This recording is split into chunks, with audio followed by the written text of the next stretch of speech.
She Doesn't Care? Question mark. I'ma tell you about a woman whose heart is sunshine, whose body burned hot. I'ma tell you about a woman who's cold as tundra, with some frozen eyes. I can tell by the way she moves that she cares. Welcome to the C Note Show. I'm Mr. Jeff Allen, and I'm here with my co-host, the beautiful, talented, and wonderful Miss Cynthia Cruz. Hi, Cynthia. Hey, good morning. Thank you so much for having me. Yeah, phenomenal. And I want to start us off with Cynthia's going to give me help. She doesn't know what this is yet, but we're going to jump right into a funny European advertisement that I found. We're going to do that right now. So you're playing you have to say the subtitles of the girl, okay? Vykouřila bys You mi ho? think you might give me a blowjob?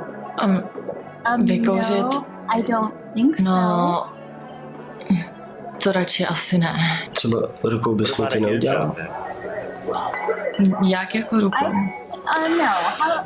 No, How do you do it? Well, vím si, že je to třeba, hold it, já and nevím, imagine you're lahve od holding a bottle kečupu of ketchup. a ty se snažíš ten And you want to get the zbytek ketchup dostat out. ven. Ketchup? A bottle of ketchup? No. Uh, Okay.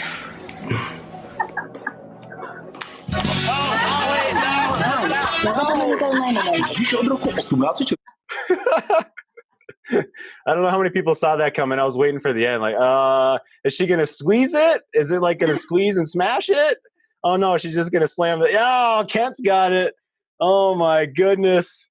Oh my god. That was pretty smooth on his part though. It's like a bottle of ketchup. You just pretend like you want to get the So good. I love it. Oh my god. I haven't tried that line, Cynthia. Has anyone tried that line on you? You know, it's just like you hold a cucumber. no, but I remember someone telling me a story in high school where, a young lady, it wasn't me, I swear, was giving her first blowjob and she opened his pants and bent down and went,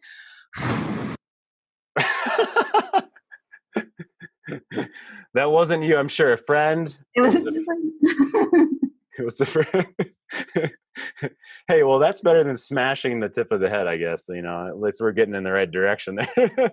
I can't quite feel it. You should get closer. I can't. Oh, whoops. Oh my gosh. Okay, on that note, welcome to the C Note Show. I didn't say orgasm or sex with animals like I did yesterday. We just went right into a blowjob joke. And that's how I roll on this show. That's how we roll on this show. So our theme of this week is she doesn't care. It doesn't seem like she cares. What's going on here? And how can I think about this in a different way, right? And what do I do if she seems fine with never figuring this out? If she doesn't care and she seems fine. And that dovetails right into our question to start us off. The wife and I are headed towards divorce. In her words, I don't love you enough to stay married to you. She doesn't want to fight for the marriage. She's rushing to sell the house and split everything and go our separate ways. We're being nice to each other so far during this process, even though I haven't accepted it yet. This is not what I want, but I can only control myself. I'm not sure when this will all hit me, but I know it's going to suck. How can I handle this when it does hit me? I've talked to, I'd have to count them, probably more than I can count on one hand of men this week that have told me something similar, Cynthia, where it feels like they're waiting for the other shoe to drop. They're in this hardcore limbo land where she doesn't even really want hugs or kisses or anything like this. And she's saying, I want space. Or up to the point of, I'm not attracted to you any longer. I don't want sex with you any longer. And the men are in this spot thinking that they really don't have, let's say, any power in the situation, that they're not sure what to do and what's the next step. And so I always say we want to have a perspective and a plan. And so what's some perspective from the woman's point of view? From the women's point of view, if there's anyone named Fraser watching this from yesterday's show, I'm asking from Cynthia's point of view, just so you know. From the woman's point of view, just joking. You should go to yesterday's show and you'll see our amazing new friend Fraser from Spain on yesterday. That was super cool. I hope he comes on again today. I don't see him just yet, but hopefully he's going to come on here soon. So Cynthia, from the woman's point of view, when she's in this mode of, I don't love you enough to stay married. She's rushing to sell the house. It hasn't hit the man yet, right? So what's going on from her point of view, please? What's your thoughts from a feminine perspective? That place, I first want to put out the perspective that this is not all about you. This is not a direct, oh, she wants this, is doing this. She doesn't seem affected by it. and this is my fault. There's something I didn't do. I messed up a couple of years ago. This is not that. There is a space between you two, a relationship space. It's like this bowl of energy, of experiences, and the environment you two have been in together. And that bowl has been, when you first got together, it was full of like this beautiful pink, loving, warm liquid. And then over time, as things didn't go so well and miscommunication happened and people's feelings got hurt, that water starts to turn like a little swampy, right? And it starts to smell a little, and it isn't pleasant. So what she's reacting to is she feels like this bowl, this sphere is all filled with the swamp water, and there's nothing left in there for her. So she's really responding to the space between you two and not you. And I think that's a huge recognition, because if this relationship does completely end, that means that you get to continue on as a man, knowing that you have worth and value and that you can bring relationship into other environments. And this isn't a direct, oh, you failed. Oh, you couldn't keep this woman in your life. She's really responding to the emotional energy between you two. And that's where she's the most honorable and attentive. Yeah, thank you for that. And I'll add, so I'll take a step from there, which is a lot of times she's shooting accusations out to either, so I'm going to throw some words out here and I want you to give me your feedback. So it's to protect herself, to protect her ego, to have a story that she can share with her friends and her family that, why she's separating or getting divorced from you. She does really, truly believe that it's all your fault in the moment.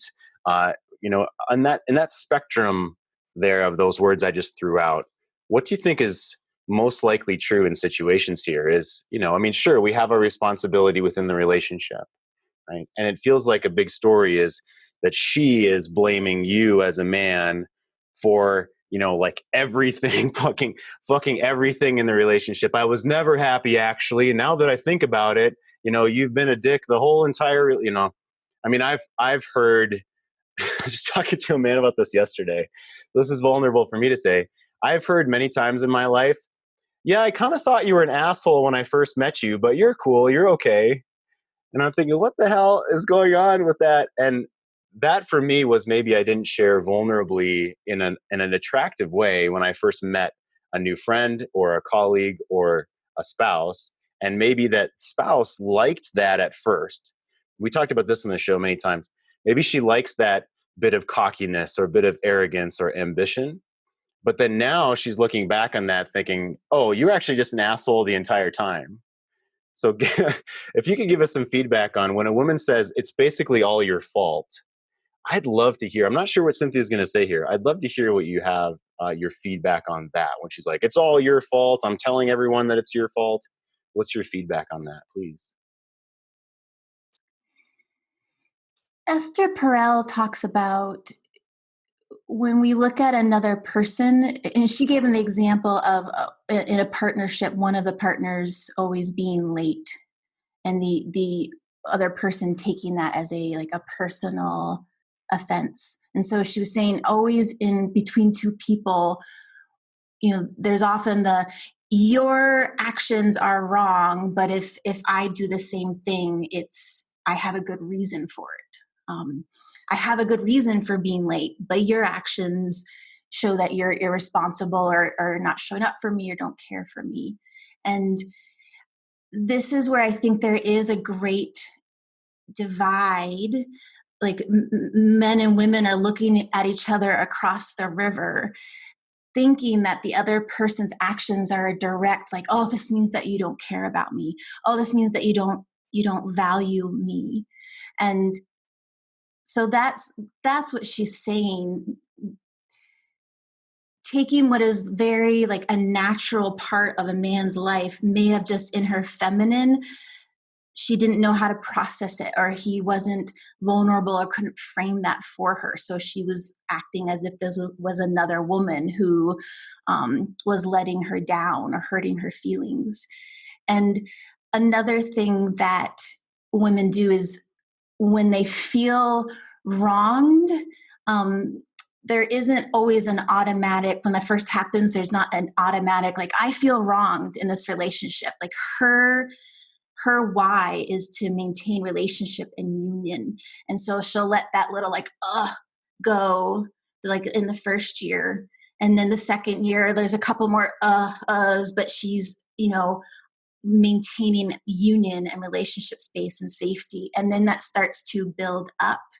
And that's when you get oh, you've always been this, or you never treated me well, and it gets blown out of proportion because it's also attached to her own stuff as well. Mm.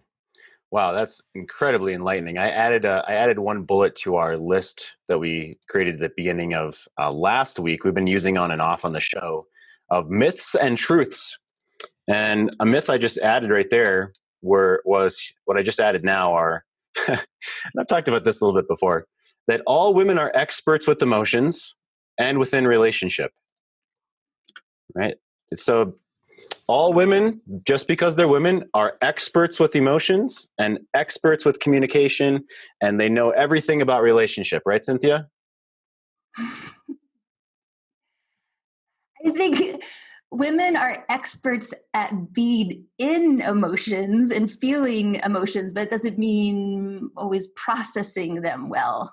I think we do really well in getting overwhelmed and being in the ocean of it. And it takes some skill and practice for a woman to be able to communicate and create her own buoys along the way and pull herself to the shore.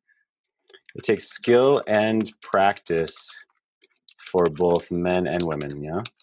Yeah. Yeah, that's something that men ask me as well is, how is a guy supposed to learn this? Or there's this assumption that we're supposed to just automatically learn this. I did not know this prior to 6 years ago when I found this work myself. Even being in teaching mental health, working with families with emotional disabilities, being on the crisis prevention team in my district here, restorative justice practices, seeing the back of my own head is impossible. Right? And that's why I needed to surround myself with men that are doing this work, that have come before me, that are wise in these areas. Just like Ian did with Fraser. I'm gonna keep saying his name until he comes back on the show, Ian. It's gonna be phenomenal. He's gonna be a spot. So yeah, Cynthia, I'll jump back to, we don't automatically learn this, right? So a truth is that men and women are equally valuable and are complementary to each other, but we're not the same.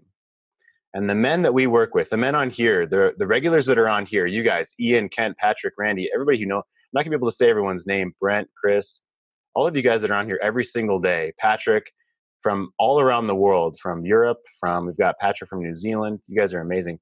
Walters, I'd love for you to jump on and actually maybe share. I haven't heard from you since the first week, and you're here every day. I so honor you.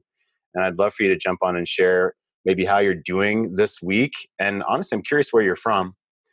But to finish our list, the men that we work with, Cynthia, are honorable, caring, and passionate men, right? And we're fallible, like all humans. And that's one reason that I'm happy to share my scars, my vulnerability with you guys here, because these are the stories that are going on in our head anyway. I'm thinking these things, you're thinking these things. We all wonder if we're enough. We all wonder if we're valuable. We all wonder if we're like being lazy, if we should be working harder. Shit, even when I work 11, 12 hours a day, and I love what I do now, the past 4 years we've had our own business. I love what I do. Sometimes I put down the mouse after 11 or 12 hours of work thinking, I really should be blank. I really should be sending that other email, or I really should be whatever. And those are stories that are within our minds from childhood. So I want to share in a moment here, after we get through our truths. Another truth, you feel like this is a no-win situation because you cannot see past your current radar screen. You cannot see the forest for the trees. That's a truth. So you feel like you're in no win because you can't see past your current radar screen. Okay. And that's what this is. That's what you're doing right now, guys, is steeping yourself in this work around other men that know what's going on as far as relationship, that understand we don't have all the answers. I don't have the magic keys, but I can ground myself in the three forms of confidence: in behavioral confidence of knowing what to do, emotional confidence and how to be that resolute man within emotional storms in our life, whether it's work or children or environmental that's happening now in the world, or political, or in our relationship; and spiritual confidence, the third form of confidence of who we are as a man, who we are. So Cynthia, I want you to, I'm going to jump into one other tool that I've used with the man and that you and I have talked about, which is up at the top here. We haven't introduced yet. It's the fold the napkin tool. Okay. And I'm curious what your thoughts are on this. So I'll introduce it really quickly. The fold the napkin tool is when you're at the dinner table, you practice folding your napkin 3 times and then make an excuse to get up and go take a break. So you might need to get the salt, or you need to get some more water, or you need to use the bathroom. It's a practice that you can do during any meal that's a matter of intention. So you do something physical with your body. You fold your napkin in your lap 3 times, and then you take a break in some capacity. Okay. Cynthia, for men that have, like I did in the past, I had a knee-jerk reaction to anger. So this is the boardroom exercise is something we've been developing all week long and introducing here to you guys. So watch the past 2 shows. Today's Wednesday, so since Monday we've been talking about the boardroom. And a huge one for me that I've shared is the Hulk, which is anger for me. Other guys on our show shared shame or defensiveness or I'm not good enough, right? And then there's positive persona down here that we utilize as well. But the negative go-tos are kind of our shitty responses. Mine was always the Hulk, is anger. Okay, so for me to use this tool to take a break like this, fold the napkin. If something was said, even by my 16-year-old son, maybe I fold the napkin 3 times, get up, and I go ask the Hulk what he's feeling, what he's thinking when I'm in the bathroom or in the kitchen getting salt. And just putting it on the table often helps. So Cynthia, I'm curious, when you're coaching a man and he's saying things that are obviously he's in shame or defensiveness or anger, but yet he hasn't aired it out or he doesn't know how to manage it. Like our question of the day today is, when this comes out, when this hits me, I'm not sure when this will all hit me, but I know it's going to suck. How can I handle this when it does hit me? Give us your professional feedback on how you walk men through using the boredom in that instance or the fold the napkin tool. I'd love to hear from your point of view. Sure. Well, I like to just call out the realness of when this happens, that when something hits you, when the rug is pulled out from under you, that it is okay to experience, whether it's collapse or Hulk, but to have a really big reaction. I think our boardroom gets really full when we're trying to push down parts of ourselves because we're telling us, oh, I should be stronger than this. This shouldn't affect me. I used to do that actually a lot in the wake of breakups and relationships. Like, I'm a strong, powerful woman. This shouldn't affect me. And somehow this shows a weakness in me, that I'm in pain and I feel disempowered and lost. Like, oh, that's what my mom always taught me. Like, never give yourself away too much, never lose yourself. And I would feel lost. And so what I love to invite men into is that it's okay to feel that, because when we let go of the fear that just because we feel like we're dissolving and we're going to, fall through the floor and die, we're not going to. And then to give a perspective, in 30 days, you're going to be feeling this much better. In 3 months, you're going to be feeling this much better. In 3 years, you're going to be feeling this much better. And I think that's always the first step like the triage, and then it's like, okay, let's start talking to the Hulk, the hummingbird, the pieces that come up, and give it air and give it forgiveness and give it a purpose, because those pieces are there for a really good reason. And when we stop stabbing them with the dagger, you're wrong, you're bad, and we start using it as like a dagger into the world, a sword into the world, that's a very powerful transition. Oh my gosh. So let's stop stabbing ourselves. Let's take that power and that effort into the world. How can we ground ourselves in those three forms of confidence and our spiritual confidence? I love that so much. I want to share the graphic that you made for us today, which is right here with the big, beautiful full moon. Goals are like magnets. They'll attract the things that make them come true. And like being on this show, just wanting to grow into that mature, confident, grounded man that you know is within you, that you know that you can be, that you see glimpses of all of the time, and you want to be that man ongoing. That's why you're in this show, is to steep yourself in these goals. Okay. So I found that makes me think of, I found a Psychology Today article written by this dude right here, Art Markman, PhD. And this has to do with, well, should we share our goals with our spouse? Should we tell her the path that we're on? How much about this one-on work that I'm doing with you, Jeff, should I share with her? Should I tell her about the show? Should I tell her about the book, Hold On to Your Nuts by Wayne Levine, that Jeff and Cynthia recommend all the time? That's a book on boundaries. It's a phenomenal book I recommend within the first two of men that I work with one-on-one. And so should I share these goals with her? Well, I always preface with, I'm never going to ask a man to try to manipulate or lie or anything like that.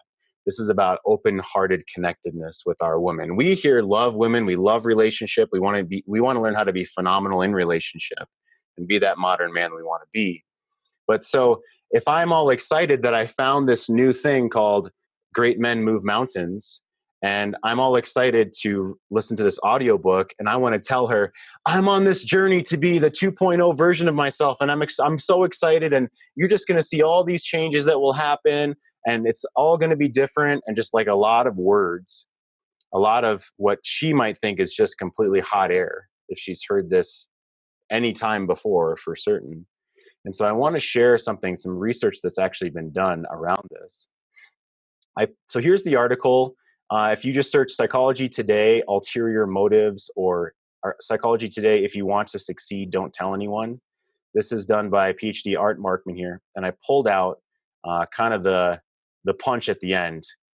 So he talks about, in the research, they talk about a Harvard study done where I don't need to necessarily, you can read the article if you like, but here's the punch of it, which is, research results suggest that wanting to have a particular identity, okay, so if I want the identity of a calm, connected man, if I want the identity of a good husband, it's an important motivator in carrying out the activities, the actions, I put the word actions here, one needs to perform to succeed.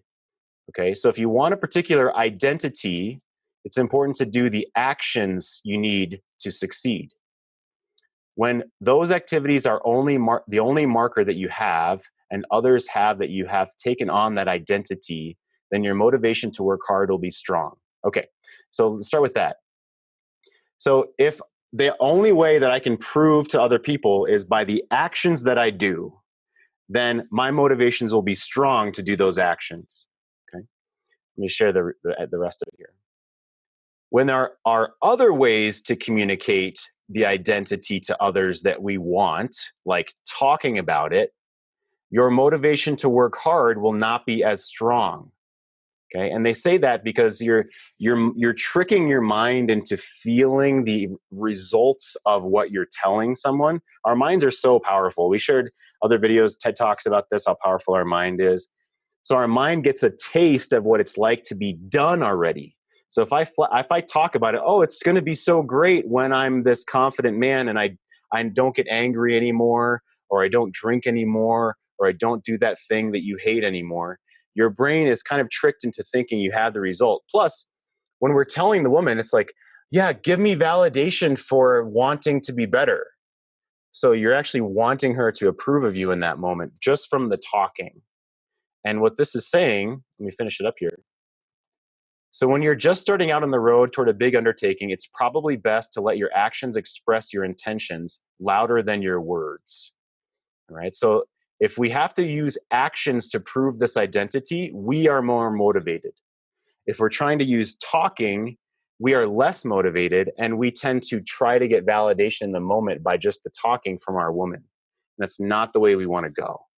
So Cynthia, give me some feminine feedback on what is it like when a man kind of promises and flaps his mouth a lot prior to doing actions versus him being that man and taking the actions in the world. Give us some feedback on that. Well, I would imagine it's very much like all of you. If a woman says one thing and does another, and that's a whole different dynamic.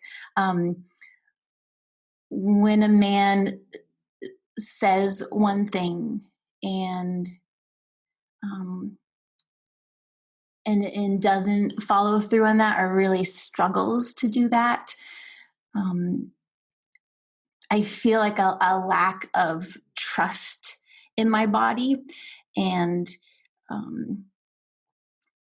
I always want to be very conscious of if I feel a lack of trust, how is that also pulling on parts of me that don't trust myself, and how that gets compounded together. But when I feel trust in that masculine presence, there's like a solid core of energy through me. Like there's this tree through my whole body. And when he's saying one thing and not doing another, it's like that's disappeared. And I have this kind of withdrawing inside. Yeah. And so when a woman says, I have this withdrawing inside, she's collapsing and shielding herself from you. That's definitely not good. That's definitely not where we want to go. I've got a funny video that my colleague and friend Dennis Collins showed on his Zoom call this past Saturday, I believe it was. And we talked about this when I did a podcast with him earlier this week. We did that actually Sunday. So I'm putting a lot of stuff out there, guys, whether you're wanting a podcast or you see it on Dennis's channel or here with me and Cynthia or on our private Facebook group for Great Men Move Mountains. We're rocking out the content. And this clip is, it's from, I think, Comedy Central. And it's a different way to approach divorce. Now, Cynthia, I'd love for you to please read some of the chat as well, because there's some awesome comments by gentlemen here, especially Brett and Patrick and Ken and Scott. I love you guys posting in here. Ian's also posted in there as well many times. And so I'd love for you to honor our men after we come back from this clip. But this is a different way to approach divorce, right? So one of our questions, the question of the day was, well, how do I handle this when it does hit me? And maybe you handle it like this couple in our skit right now. Here we go. Oh my God, you're getting divorced. Yeah. Congratulations. Oh my God. Yeah. I always thought you guys were terrible for each other. I'm just really glad that for the rest of my life, when I wake up in the morning, I don't have to see that face. Stop it. You guys are going to make me tear up. I just knew it was over as soon as I looked into my wife's eyes. Ex-wife. Oh. I will see you guys. Never. Okay. I will see you at the attorney's office. I can't wait. It's going to be the happiest day of my life. I hate you. You. How are you guys doing? Well, unfortunately, we're really happy. Oh. Unfortunately, we're really happy. We won't be getting divorced anytime soon. I mean, we got to jab into it, guys, right? This show is about, in a humorous way, digging into some deep shit, swimming at the bottom of the ocean, and then kicking back up out with a different perspective, right? Yeah. Jason says, rethinking my way of being right now. Yeah. Yeah. Well, and some of these things, I'm paraphrasing what Jason is saying here too, which a lot of these things hit us hard, right? We come to this show to be real, pull back the curtain, fucking open up the iron protection of put down the shield and find out how we can look at this in a different way. So I love that. Cynthia, taking a look at the chat, I'd love for you to honor some of the things that were said. So if you please jump in and do that, I'd love that. Well, I love Brett had a really great point of feedback. He says, I feel the trees clouding my overall vision, very separate and distant from her right now. Communication is sparse. It's hard to maintain clear vision as things stand. And I really wanted to validate and honor Brett with just calling out that, yeah, when our boardroom is yelling at each other, it's really hard to hold vision, and that is completely normal. And it's like a daily practice, right? You're sitting on the throne every morning, and what do I not want? What do I want? What do I not want? What do I want? I went through a period of time where I completely lost all vision, and was beating up on myself like, this is supposed to be the thing that lights me up and makes me feel confident. And I just couldn't even touch in on it because there's so many parts of my life that felt like they weren't moving in the way I wanted: career, relationship, health, well-being. And it is amazing, that practice of a morning, doing that like 20 times and then see what starts to emerge. And I also appreciate that Brett said, he said, not speaking about the goals, but continuing to practice them. He said that was like really deep and powerful. Yeah, fantastic. I wanted to share the screen to share the Morning Kingly plan that we've talked about this week as well, and what Cynthia was referring to. Brett, do you have the opportunity to unmute yourself and come on and share a little bit more about where you are now? I know that prior, in the first week of our show, you talked about it's basically still quite friendly, and you were wondering if there's a way to reconnect or build trust over texting or over technology with how we're needing to do social distancing or quarantine right now. It's May 13th here in Colorado, and well, it's May 13th most places in the world, unless it's tomorrow already. But it's May 13th, and there's still quite a bit of quarantine and social distancing going on. So, Brett, if you have the opportunity, I'd love for you to unmute yourself. Yeah, go for it, please. Yeah, basically we're communicating through text mostly, and it's pretty sparse, meaning like every 4 or 5 days, sometimes she reaches out to me. Sometimes I do reach out to her. It's kind of a even Steven back and forth type of deal. And basically we're not really communicating besides that. She did invite me to a Zoom conference call with her and her family because it was our niece's birthday last Saturday. And it was not as easy as I anticipated it to be emotionally. It became one of those things where you expect it to not be as hard as it was, but it was pretty rough all in all. So, when the call ended, I, cried for a bit, and then I moved on. And that's kind of the biggest thing with that. That's the biggest event. Besides that, there's been really no change since then. I haven't seen much of her mail coming in.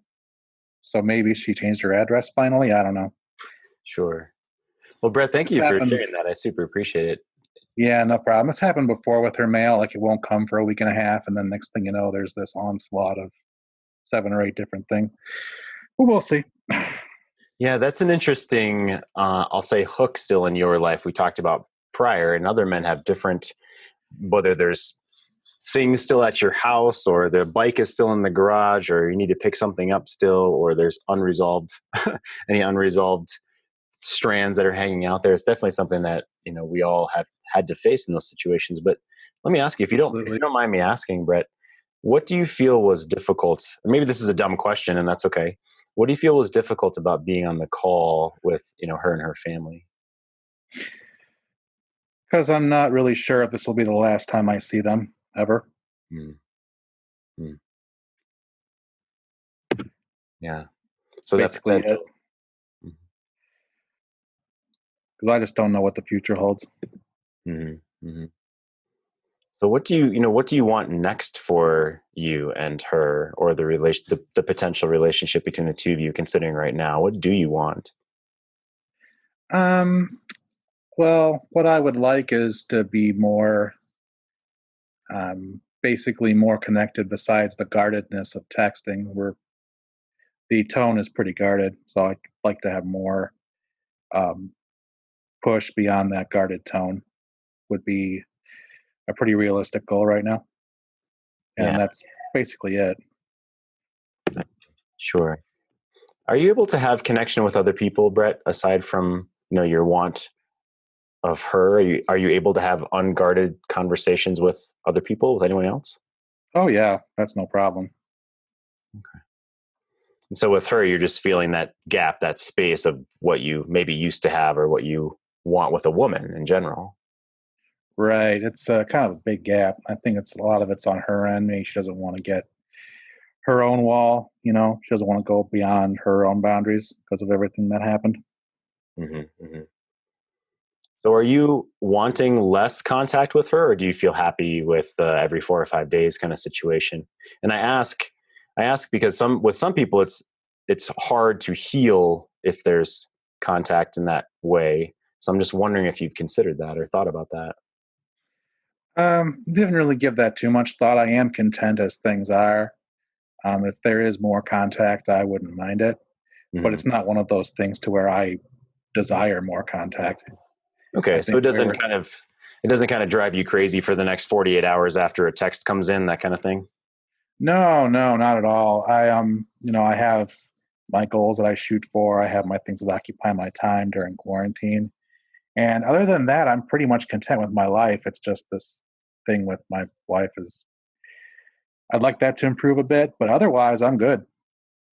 Yeah, I was just going to ask you, how is your purpose in life, if you would say, right? Or your spiritual grounding of your own self when you wake up in the morning, around career or hobbies or what turns you on in life. How's that going for you? It's going very well. I have professional and personal goals I shoot for. There's a vision for what I would like to have in life, and I get up every morning and I make sure I do everything I can within a day to do that. For instance, I want to get healthier, so I'm exercising more. I have a business I want to start soon, so I'm looking into how to get that going in the most efficient way possible. Studying another language, so I make sure I set aside an hour or two for that every day. And then I set aside entertainment time. So that's what gets me up, is just my own vision for the future, just myself, no one else right now.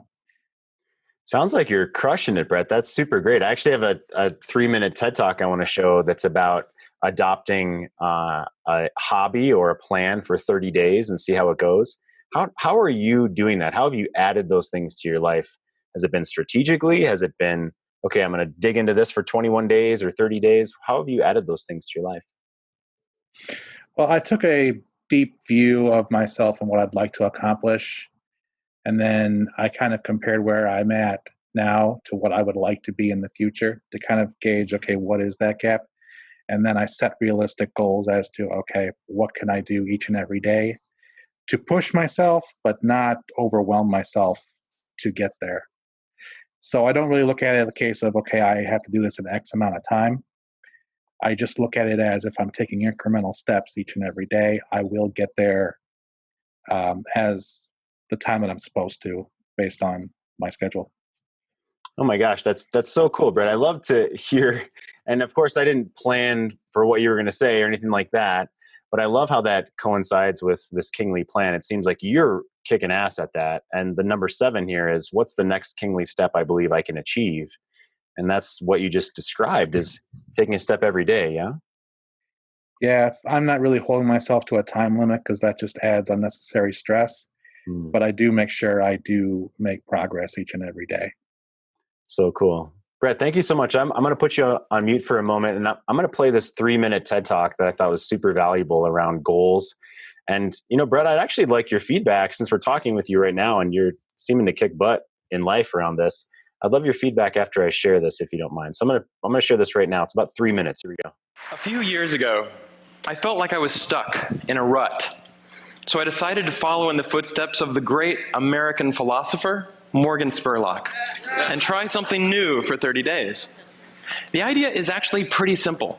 Think about something you've always wanted to add to your life and try it for the next 30 days. It turns out 30 days is just about the right amount of time to add a new habit or subtract a habit, like watching the news, from your life. There's a few things that I learned while doing these 30-day challenges.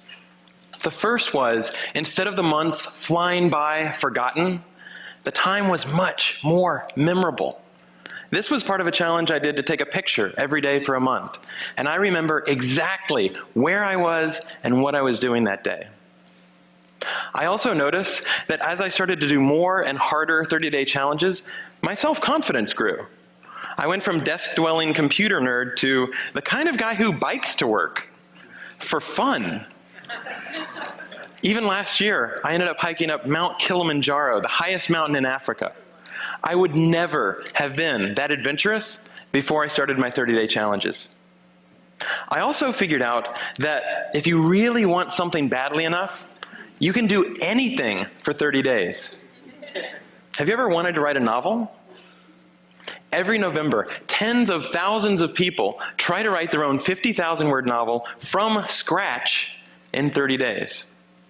It turns out, all you have to do is write 1,667 words a day for a month. So I did. By the way, the secret is not to go to sleep until you've written your words for the day. You might be sleep deprived, but you'll finish your novel. Now, is my book the next great American novel? No, I wrote it in a month. It's awful. But for the rest of my life, if I meet John Hodgman at a TED party, I don't have to say, I'm a computer scientist. No, if I want to, I can say, I'm a novelist. So here's one last thing I'd like to mention. I learned that when I made small, sustainable changes, things I could keep doing, they were more likely to stick.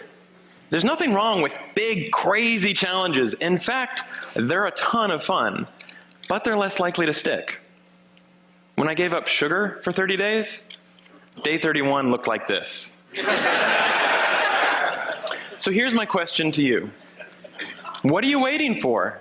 I guarantee you the next 30 days are going to pass whether you like it or not. So why not think about something you have always wanted to try and give it a shot for the next 30 days? Thanks. Nice. What's your feedback? I hit on mute. There we go. What's your feedback on that? Do you think that's good? Do you think it's a little bit misguided? What do you think? I'm dead on with that. I don't really look at the whole 30 days as a hard limit, but it's definitely an interesting take. And besides that, I'm right in line with it. Yeah. Well, and he doesn't go to sleep until he hit his word count for the day. I thought that was impressive. And I'm wondering, do you find that that's like a lot of pressure on yourself? Or what if you get writer's block, for instance? Or what roadblocks have you hit within your journey to be this better man? Roadblocks I have hit, as far as personal fitness goes, that would be things like the weather. I can't go out and really do cardio. I don't really have a treadmill. So that's more circumstantial type of stuff. But I do have ways of making that up as far as like doing other things like weightlifting. As far as like the writer's block thing, what I've done with my book is I've set aside like a creative writing time to just not put any pressure on myself and just kind of freehand something. And then I'll be in that mindset to where I can find the words to keep going and keep writing. So I switch from, as soon as I'm through that block, I switch from the freehand to book, and I just keep that rhythm going, essentially. Got you. So it's more of a chunk of time than it is a word count for you. Right. And I mean, typically when I get engrossed in something, sometimes I lose track of time, and then I just end up just like going off and then kind of going on a spree with it. So if I have a word count, I basically blow through it. Okay. So you find that you can overachieve, and then maybe that's not what you were going for. You want to do a certain amount of time, yeah? Yeah. And sometimes I impress myself with that. depending on the circumstance and what the day holds. That's so great. I'm going to go ahead and put you on mute, Brett. Thank you so much for your feedback. What you said right there is sometimes I impress myself. I was wondering if some kind of energy like that would come out. So thank you for sharing that. Sometimes I impress myself. That reminds me of, we don't know what's beyond our radar until we try. Maybe you're 10 days in, 50 days in, 10 months in, and you had no idea where that path was going to lead 10 months ago. I had no idea where this path was going to lead me over 4 years ago when I started my own practice. When I left the school system, I was telling another man this morning, actually, when I left the school system, I gave myself a 2-year runway as far as finances. So at the end of 2 years, if I wasn't making at least my teaching income by that time, I already had other teaching jobs lined up. But I gave myself a 2-year runway. And for the first 4 months, I made $100 a week. So I was every day going to events in town and networking myself and talking about myself and practicing how to talk about what I do. And at that point, I was working with families and working with boys with specific disabilities and emotional disabilities. So that was over 4 years ago. And it's developed into what I do now. And I've been working with men for about 3 years, 2.5, 3 years. So there was a good year and a half when I wasn't working in the way I am now. It's working with families. And I only made $100 a week for the first 4 months. So was I kind of sweating it? Yeah. But did I feel okay because I gave myself a realistic runway? Absolutely. Absolutely. I wasn't, I was able to sleep because I gave myself the runway. And I find that this relates directly to men that are going through turmoil in relationship. Okay. Don't expect for this to be fixed in 1 month, guys. Don't expect for you to know the skills within a relationship in a week. It's not possible. It's not going to happen. So what's a realistic runway for your own self? So Cynthia, I want to ask you that question. When we talk with men, and from your experience, I have my opinions on a runway for men, and reading and talking with other men and being in a community and learning the new skills.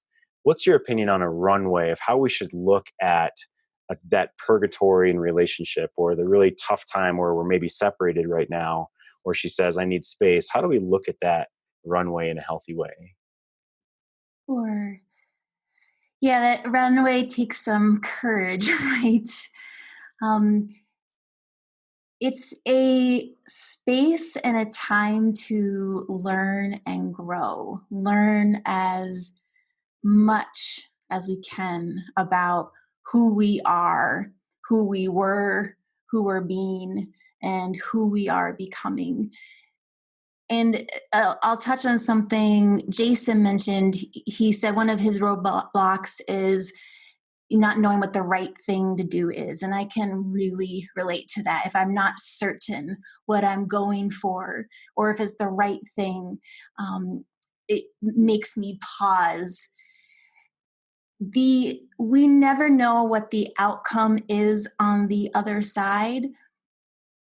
But I can always say that when you are going through the fire and you're doing so with the intent to grow, to be a better person, a human being, to learn how to be more connected in relationship of all kinds, the other side, no matter what the outcome, it's going to be more surprising, more profound, deeper than you ever could have imagined.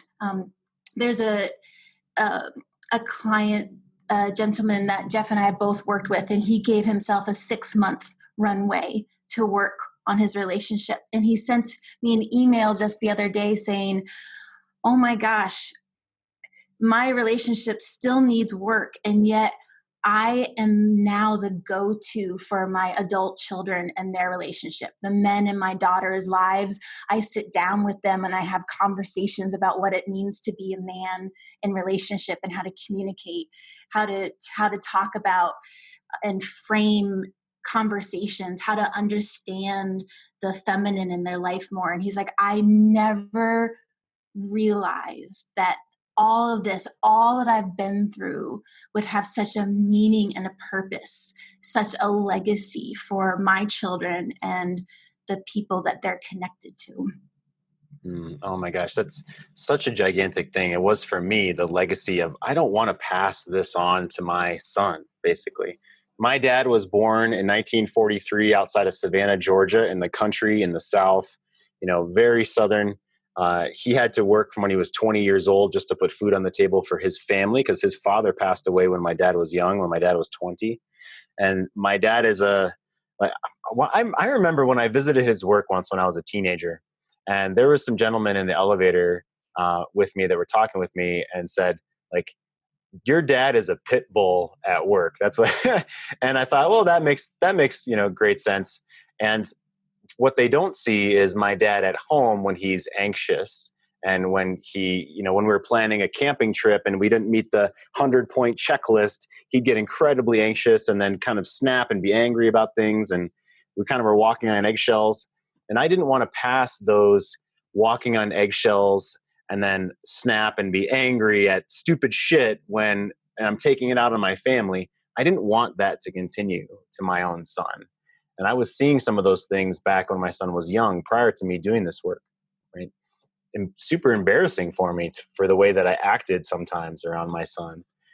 He's now 16, my son is, and things are going phenomenally well. And that's a story for another time. But yeah, the legacy of this work is more than just your relationship with this one woman. I mean, of course, we would love to help you save the family dynamic and the family unit. Of course, we would love that to happen, right? And we would love for people to stay together and learn these skills and be phenomenal moving forward. But if that's not possible, you want to be an amazing man no matter what. You want to bring this new energy into the world, into the next relationship, into your community, into your children's school when you do volunteer work, or even if you don't have children yourself, your nieces and your nephews and the community that you work with. I was talking with a man yesterday, and he's on this show right now, who doesn't have children himself, but is thinking about hosting children from his home country here in the United States to help them have opportunity to get into college in other countries, either United States or within Europe.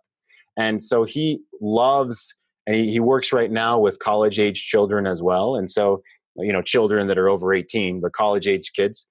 And he loves that connection. He loves to see them learn. And that's a big part of what turns him on spiritually in the world.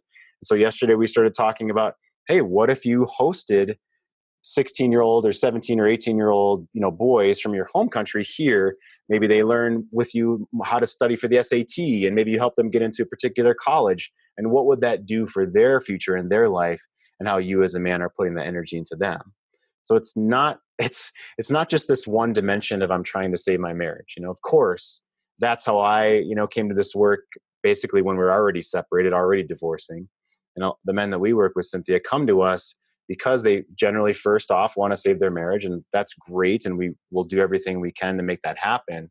But other than that, yeah, Walter says he wants to jump in. Please, can you unmute yourself, Walter? Let me give you a shot. Yeah, go for it. You're ready. Go for it.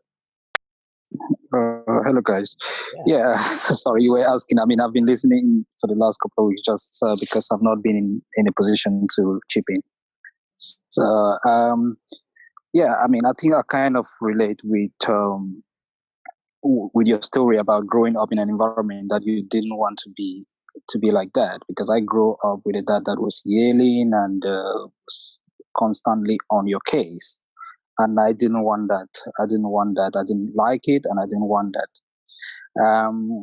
I don't know if you read my story or my short story on the other forum yesterday. Well, tell us quickly now for the show, please. Yes. It was quite quick. It was quite an interesting thing because I've been listening and really following your steps quite closely, and it's been remarkable. I mean, it's been a remarkable transformation for me. So, what was happening yesterday, I was talking to my wife because we live in the same place, we live in the same house. We are kind of not physically intimate at the moment, but we get on. We kind of cool with each other. So I was talking to her, and while I was talking to her, I can't remember what I was asking her, but I was rubbing her feet while I was doing that. And then my young daughter, who is 5, was like, "Oh, Daddy, why don't you kiss Mommy?" And I was like. And she was really on it. She kept insisting that actually we should kiss each other because she doesn't see that. And it's not the first time she said that. She doesn't see that a lot with us. And it was the first time she was saying that. And she was really joking and insisting and trying to force her mom to engage with it. And we were all playful, doing that very playfully and engaging in the process, but she insisted she didn't want to do it. And my daughter came and whispered in my ear that I think she thinks I should just do it, even if she doesn't want to. And I was like, okay. So I tried, but then she didn't. But it was all very playful. I wasn't really attached to any outcome. It really didn't matter to me whether she engaged or not. So I was kind of cool with it. So we did that for a bit, and then I left and went upstairs. My young daughter followed me upstairs and said, "We will try again next time." So it was really sweet. And but although to me, I wasn't upset about the situation because I was cool. I wasn't expecting any outcome because we are in that sort of space at the moment where we are not really physically intimate. But the fact that my daughter, 5 years old, could see that something was really missing in the relationship, I think that is what really hit me hard. And I'm really thinking and wondering and conscious of her growing up in an environment where she notices that there is no expression of emotions, there is no expression of love or connection between her mom and her dad. And I'm just conscious how I can protect her and make sure that she grows up and have everything that she needs as a rounded woman. So it was quite interesting, and it's not the first time that she's made that observation, which is quite which tells me that yes, they may be getting on, they may be happy, but they do see what is going on. Yeah. Thank you so much. That's a beautiful story, and of course, it's like heart wrenching as well at the same time. Thank you. I'd love for Cynthia to give a couple minutes on the thoughts of. You didn't ask a specific question, Walters, but if you'd like Cynthia to jump in. Exactly, yeah. Maybe just jump in what comments and whether or not, specifically in relation to my daughters, because I've got two of them. Because I do play a lot. I play a lot with them. I do show them a lot of emotions. I do show them love, and we do that when my wife is not prepared to be engaged. We get on. We do our stuff. So I'm just keen to find out if there is anything that I'm missing, if there's just to make sure that they are having what they need and that they are not missing out on something that at this point, yeah. Well, thank you for asking that, Walters. I think the biggest gift that you can give a daughter who is very in tune, she's picking up on the energy in the family, is in a very age appropriate way, validate and make it okay what she's picking up on. Like, oh yeah, I see that you noticed that mommy and daddy aren't kissing right now. We're talking about that, and I want you to know that we both love you very, very much. But the biggest, that's the hugest thing, especially little girls. They haven't learned to put up those walls yet. They're so intuitive. They're so aware. And for you to allow their awareness to have space, God, that's incredible of you to do that. No, thank you for that, Cynthia. Thank you. I appreciate it. Beautiful, Walters. I appreciate it, guys. Walters, where are you calling in from, by the way? Where are you? I am in the UK. I am in Birmingham in the UK, but I'm originally from Cameroon. You must have heard me speaking with an accent. So I'm from Cameroon, but I've been living here for the last 15 years or so.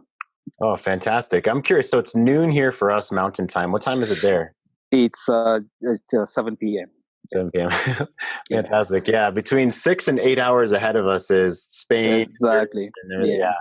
Very cool. Yeah. Awesome. Thank you for being here, Walter. Yes, I think Spain is an hour ahead of us. So yeah. So cool. It's daylight savings in here versus there. What throws me off. Well, we'll see when that comes in the fall time. Yeah. Well, Walters, thank you so much. No problem. Thanks for listening. Yeah. Patrick, I see that you've raised your hand. Would you like to jump in? I just unmuted you. Go for it, Patrick.